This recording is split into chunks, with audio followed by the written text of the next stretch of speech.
Dahulu kala ada sebuah sihir kuno yang memiliki kekuatan besar.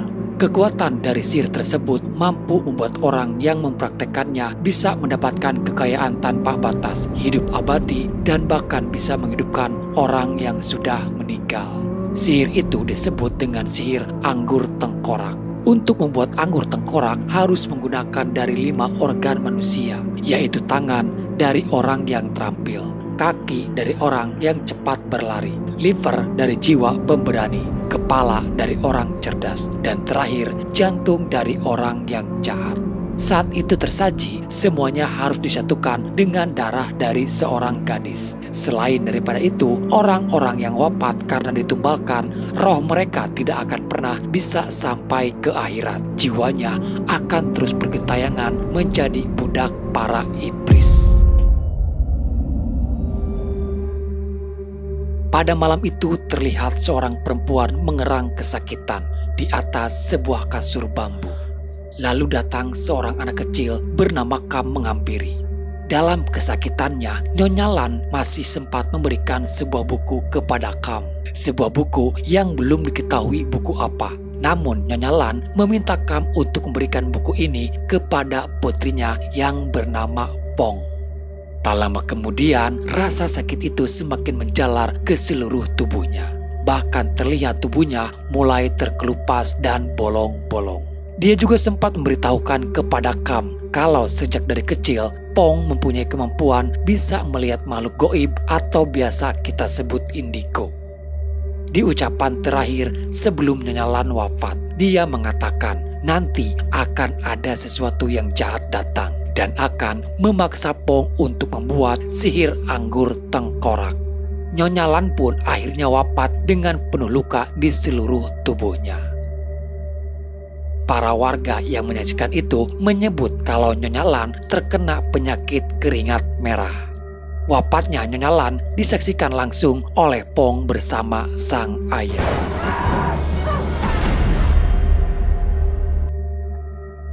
Lalu cerita beralih ke 15 tahun kemudian. Setelah tragedi pada malam itu, semua penduduk desa melarikan diri ke daerah pegunungan, membuat pemukiman baru di sana. Dan terbangunlah sebuah komunitas yang terisolasi.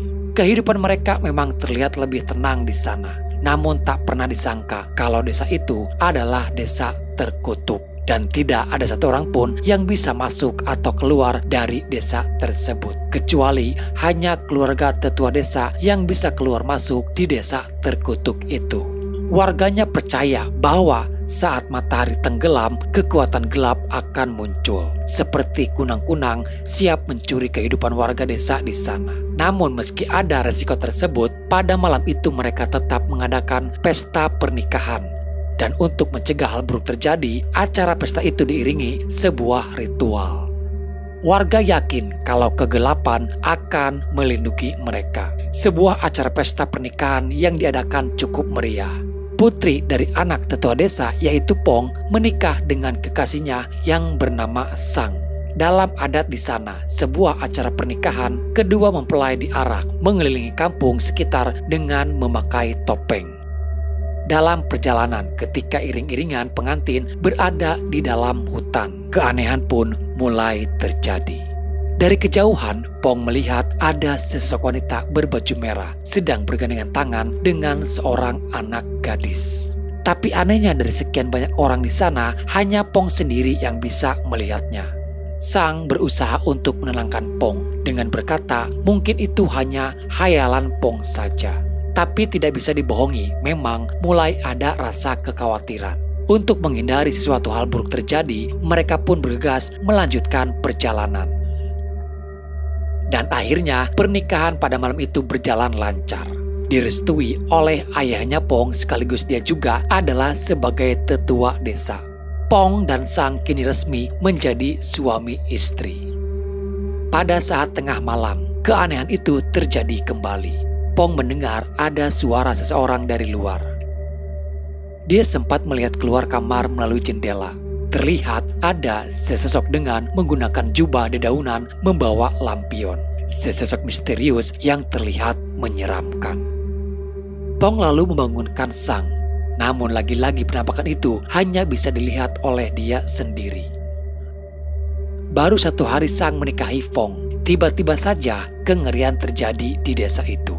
Warga digemparkan penemuan mayat seorang gadis kecil bernama Duong yang tewas tergantung di dalam rumahnya. Terlihat juga kedua tangannya sudah hilang. Duong sendiri dikenal adalah anak gadis yang rajin dan mempunyai keahlian dalam membuat sebuah boneka. Tetua desa dan beberapa warga datang. Ditemukan ada beberapa kejanggalan atas tewasnya Duong terkait kenapa si pelaku memotong dan membawa kedua tangan Duong. Kam yang memeriksa menemukan ada sebuah boneka aneh tak jauh dari mayat Duong, di mana di boneka itu juga kedua tangannya menghilang. Seperti gambaran kalau boneka tersebut adalah penggambaran dari apa yang terjadi kepada Duong. Beberapa dari mereka menduga kalau apa yang terjadi kepada Duong itu dilakukan oleh roh jahat. Ada yang sengaja melakukan ini untuk melakukan sebuah ritual. Mulai saling mencurigai di antara para warga, karena ini tidak mungkin dilakukan oleh orang luar dari desa. Seperti yang sudah kita tahu di awal, desa ini sangat terisolasi dan tidak ada orang yang bisa keluar masuk desa. Suatu ketika Pong yang sedang jalan-jalan di luar, kebetulan di sana dia bertemu dengan Kam. Mereka bertiga ini sahabatan, Pong, Sang, dan juga Kam. Pada saat itu, Kam akan pulang setelah dia memeriksa keadaan Min yang sedang sakit. Kam adalah seorang tabib muda yang belajar pengobatan dari ayahnya Kam sendiri. Sementara Min adalah salah satu anak gadis yang ada di desa tersebut. Menurut Pong, sepertinya Min mempunyai ketertarikan kepada Kam. Pong berharap Kam bisa lebih peka atas perhatian Min kepada Kam. Tapi Kam tidak berpikiran terlalu jauh atas perhatian Min kepada dirinya. Kalau boleh jujur, sebenarnya Kam ini justru lebih tertarik dengan Pong. Kam mempunyai rasa itu sejak mereka masih kecil. Namun karena Pong lebih memilih Sang, akhirnya rasa itu Kam pendam sendiri. Lalu bertemulah mereka dengan Sang. Sang sebagai suami melihat mereka jalan berdua mulai ada rasa cemburu. Sang takut kalau Kam menggoda Pong. Sang hanya menegaskan untuk Kam menjaga jarak dengan Pong karena mereka kini sudah resmi menikah. Di malam berikutnya, tragedi pembunuhan itu terjadi kembali guys. Kini yang menjadi sasaran selanjutnya adalah seorang anak gadis. Dia terjebak berada di dalam hutan sendirian. Tak lama datang, seseorang menghampiri. Dia sedikit lega karena di sana bertemu dengan seseorang yang dia kenal. Namun ternyata justru orang tersebut mencekik leher si gadis hingga dia pun wafat. Setiap jiwa yang meninggal, sesosok itu akan muncul mengambil jiwa orang yang mati tadi. Warga pun menjadi ramai atas hilangnya Huong, anak yang tadi ada di dalam hutan. Pencarian dilakukan sampai pada pagi hari. Dan mereka akhirnya menemukan Huong sudah meninggal dunia. Kejanggalan terlihat ketika kedua kaki Huong sudah tidak ada. Kedua orang tuanya menangis histeris melihat salah satu putrinya meninggal dengan cara mengenaskan. Tak jauh dari sana, mereka juga menemukan sebuah boneka. Boneka itu pun sama seperti penggambaran dari apa yang terjadi kepada Huang, di mana kedua kaki dari boneka menghilang. Pamantan, ayahnya Kam mengatakan, jelas ini semua ada kaitan dengan meninggalnya Duong, korban pertama yang tewas. Dan semakin bertegas kalau ini adalah cara-cara untuk melakukan ritual kebangkitan. Meski ilmu sihir dikatakan hilang seiring berjalannya waktu, tapi kekuatan jahat bisa merasuki orang hidup untuk mencapai tujuannya. Pamantan juga yakin kalau kejahatan ini dilakukan oleh orang yang sama. Di hari berikutnya, setiap malam para warga, terutama para lelaki, berjaga-jaga memantau setiap ada yang mencurigakan. Karena bukan tidak mungkin akan ada korban berikutnya. Merasa sudah tidak aman untuk tinggal di desa ini, sebagian besar warga di sana mendatangi tetua desa. Mereka mendesak kepada tetua desa untuk mengizinkan mereka pergi, karena tidak ada jaminan mereka bisa selamat untuk tetap tinggal di sini. Bukan tetua desa melarang warganya meninggalkan desa, tapi seperti yang sudah mereka ketahui, bahwa desa ini sudah terkutuk dan di sini hanya keluarga dari tetua desa sajalah yang bisa keluar dari desa ini. Tetua desa melarang mereka meninggalkan tempat ini karena demi untuk keselamatan warga sendiri. Namun dari beberapa warga tetap nekat tidak mau mendengarkan apa yang dikatakan oleh tetua. Mereka tetap akan pergi walaupun tanpa panduan tetua. Ibunya sangat merasa ketakutan ketika beberapa warga nekat keluar dari desa. Dia takut kalau kejadian terdahulu terulang kembali. Akhirnya, Pong baru tahu ini juga pernah terjadi sebelumnya. Lalu berceritalah ayahnya kepada Pong. Tidak diceritakan secara detail, namun kalau ada warga yang nekat keluar dari desa, jika tidak terbunuh, maka mereka akan mengalami gangguan jiwa permanen. Ada roh di luar sana dengan jumlah yang banyak, mengawasi warga dan bersembunyi di dalam hutan.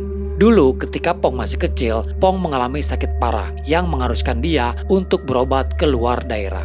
Di saat itu, ayah bersama ibunya bermimpi bertemu dengan wanita berbaju merah. Si wanita itu menunjukkan jalan kepada ayahnya untuk turun gunung. Mimpi tersebut adalah sebuah pertanda kalau keluarga tetua desa diperbolehkan untuk bisa keluar masuk desa. Hingga akhirnya Pong bisa diobati dan kembali ke desa. Setelah Pong sembuh, wanita berbaju merah mendatangi kedua orang tua Pong kembali. Dia mengatakan kalau hanya keluarga mereka saja yang diperbolehkan keluar desa. Pada suatu hari, ibunya Pong melanggar aturan dengan memandu Nyonya Lan ibunya Sang untuk keluar dari desa.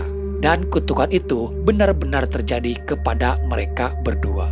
Dalam perjalanan, tiba-tiba mereka mengalami keringat merah, sebuah penyakit kutukan dari si roh jahat. Hingga mereka berdua pun akhirnya tewas. Ibu Pong yang sekarang hanyalah sebagai ibu sambung. Di lain tempat, para warga yang masih berada di dalam hutan. Akibat dari mereka yang ngeyel, akhirnya kutukan itu menimpa kepada mereka semuanya. Mereka mengalami gatal-gatal tak tertahan di seluruh tubuhnya. Bahkan mereka dibuat tak sadarkan diri. Masih ada sebagian warga yang berhasil selamat dan kembali menemui tetua desa. Tapi hampir semua dari mereka yang kembali akhirnya meninggal dunia. Hari itu menjadi hari paling berkabung bagi para warga desa.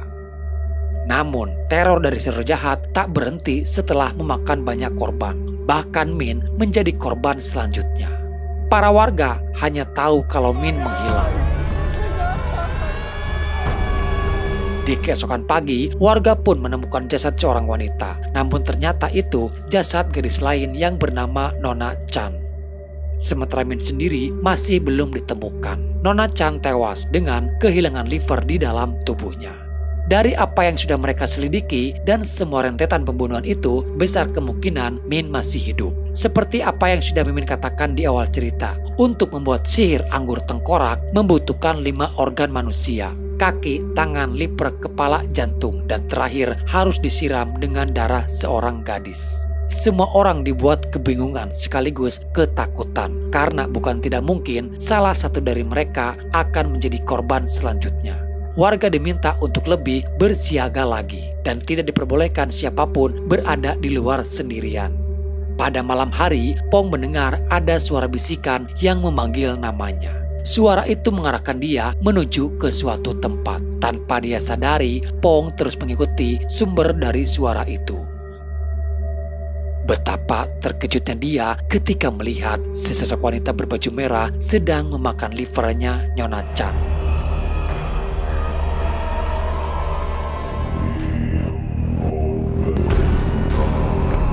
Pong sangat ketakutan dan bergegas pergi dari sana. Tak hanya melihat sesosok wanita berbaju merah saja, Pong mulai diganggu dan kerasukan oleh si roh jahat. Sementara di lain tempat, ayahnya Kam yang kebetulan dia sedang sendirian di dalam rumah. Tiba-tiba ada yang menarik tubuhnya ke tempat pemotongan. Naas, paman Tam pun tewas dengan kepalanya terputus. Di pagi hari Kam kembali pulang dan menemukan ayahnya sudah tewas mengenaskan. Kam sangat marah kepada tetua desa. Kam ingat dengan janji tetua desa terdahulu. Tetua desa akan menjamin keselamatan warganya asal mau menuruti perintah dari tetua desa. Namun sekarang setelah Kam bersama ayahnya mengikuti untuk tidak keluar dari desa, tapi pada kenyataannya ayahnya pun malah menjadi korban yang meninggal. Warga pun meminta pertanggungjawaban dari tetua desa. Bahkan mereka menuduh mungkin tetua desa lah yang melakukan praktek ilmu sihir itu. Melihat terjadinya kekacauan, tuduhan warga pun dipertegas oleh Sang. Tak pernah mereka duga Sang berani berbicara kepada mereka yang ada di sana. Kecurigaan warga tidak salah. Memang benar keluarga tetua desa lah yang melakukan ilmu sihir tersebut. Sang sendiri mempunyai bukti kuat terkait praktek ilmu sihir yang dilakukan oleh Pong. Sang membawa beberapa barang bukti yang ia temukan ada di bawah kasur Pong. Kam yang melihat itu seakan tak percaya kalau Pong tega melakukan ini semuanya. Kemarahan warga sudah tidak terbendung lagi. Mereka mengikat tetua desa bersama istrinya. Sementara Pong disekap di sebuah rumah. Kam sempat kembali ke rumah hanya untuk mengingat kembali kepada sang ayah. Namun tiba-tiba dia mendengar ada suara memanggil namanya. Ada sebuah buku yang terjatuh di tumpukan buku-buku. Buku itu menjadi petunjuk, memberitahu kepada Kam siapa dalang dari semua kejahatan yang sekarang terjadi. Kam lalu bergegas untuk menyelamatkan Fong. Di lain tempat, Sang mengambil kepemimpinan dari tetua desa. Dia mengarahkan warga untuk membakar tetua desa dengan berdalih kalau dia harus menghancurkan orang yang melakukan praktik ilmu sihir. Tak lama, Pong bersama Kam datang. Di sini akhirnya semua terbongkar. Kalau dalang dibalik semua kejadian ini adalah Sang. Dari petunjuk buku itu, Pong menjadi ingat semuanya kalau ibunya pernah memberitahukan tentang sihir anggur tengkorak. Dulu pernah ada satu suku yang semua warganya tewas dan hanya menyisakan seorang wanita hamil yang tak lain adalah Nyonya Lan, ibunya Sang. Nyonya Lan ikut bersama rombongan warga desa yang dikepalai oleh ayahnya Pong. Singkat cerita, setelah Sang terlahir, ibunya meninggal dunia karena Nyonya Lan melanggar aturan yang nekat keluar dari desa ini. Sang sudah tidak bisa mengelak lagi dengan fakta yang diceritakan oleh Fong. Dia pun akhirnya mengakui kalau dialah yang melakukan praktik ilmu sihir itu. Bukan tanpa alasan, ternyata selama ini Sang dendam kepada warga desa. Karena ketika ibunya sekarat terkena kutukan keringat merah, saat itu tidak ada satu orang pun yang peduli. Dan malah membiarkan ibunya wafat begitu saja. Lalu setelah itu Sang didatangi arwah ibunya. Arwah ibunya meminta Sang membuatkan sihir anggur tengkorak. Dengan sihir anggur tengkorak itu akan membangkitkan ibunya dari kematian. Sang tak sadar kalau itu sebenarnya adalah si roh jahat yang menjelma menyerupai ibunya. Melalui buku itu, Pong mengingatkan kepada Sang kalau ini hanyalah jebakan dari si roh jahat. Dan si roh jahat hanya memanfaatkan Sang. Untuk membuat anggur tengkorak, Sang membutuhkan jantung orang jahat. Dan jantung orang jahat tersebut adalah jantung Sang sendiri. Dengan kata lain, Sang sendiri nantinya yang akan wafat. Dan pertemuan dia dengan ibunya hanyalah dusta dari si roh jahat. Tapi Sang masih percaya. Dia yakin kalau dia bisa menghidupkan ibunya kembali. Sang tidak menghiraukan semuanya, malah dia semakin menggila dan membakar kedua orang tua Pong di sana. Kam mencoba menghentikan kebrutalan Sang. Dia lalu menyuruh Fong untuk segera pergi dari sana. Di dalam hutan, Pong tak sengaja malah menemukan keberadaan Min yang dalam keadaan terikat. Min akan diambil darahnya untuk ritual terakhir membuat anggur tengkorak. Pong berusaha untuk melepaskan Min. Tak lama, Sang datang dan langsung menyerang mereka. Min bersama Pong berjibaku untuk melawan. Pong berusaha terus melawan, sementara Min berhasil kabur dengan membawa bungkusan organ manusia yang sudah dikumpulkan oleh Sang. Pong berhasil mengecoh Sang dengan mengatakan kalau dia melihat ada arwah ibunya datang. Di saat Sang lengah, dia langsung menikam Sang dengan belati dan tepat mengenai jantungnya Sang. Saat dalam sekarat, Sang baru menyadari memang benar perkataan Pong sebelumnya kalau dirinya hanyalah boneka yang dimanfaatkan oleh si roh jahat. Tak lama kemudian, si roh jahat wanita berbaju merah pun datang bersama jiwa Sang yang kini menjadi bagian darinya. Lalu di sini terungkaplah fakta yang membuat kita semuanya terkejut, guys. Ternyata yang membawa malapetaka itu sebenarnya adalah Pong sendiri. Ketika Pong masih kecil, di dalam hutan dia bertemu dengan si wanita berbaju merah. Pong mengatakan dia ingin sekali turun gunung keluar dari desa. Lalu si wanita berbaju merah menjawab kalau dia akan menuntun keluarga Pong untuk bisa turun dari gunung. Dimulai dari sinilah rencana si roh jahat mulai dilakukan. Si wanita berbaju merah memanfaatkan Sang dan Pong, yang pada akhirnya Pong kini berhasil menikam jantung Sang yang adalah jantung dari orang jahat sebagai organ terakhir untuk membuat anggur tengkorak. Tujuan utama membuat anggur tengkorak adalah agar si roh jahat bisa bangkit dan hidup di alam manusia seutuhnya. Tapi untung saja Pong berhasil mengagalkan semua rencana si roh jahat dengan mencelupkan obor itu ke dalam kubangan air yang sudah tercampur darahnya Min. Dan seketika si roh jahat pun hancur.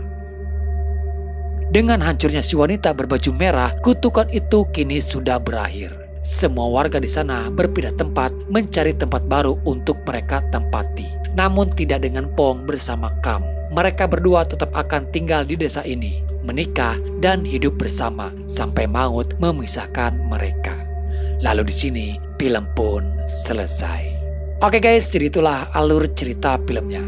Buat Mimin pribadi, film ini cukup menghibur ya, karena dengan plot twistnya yang tidak pernah kita duga.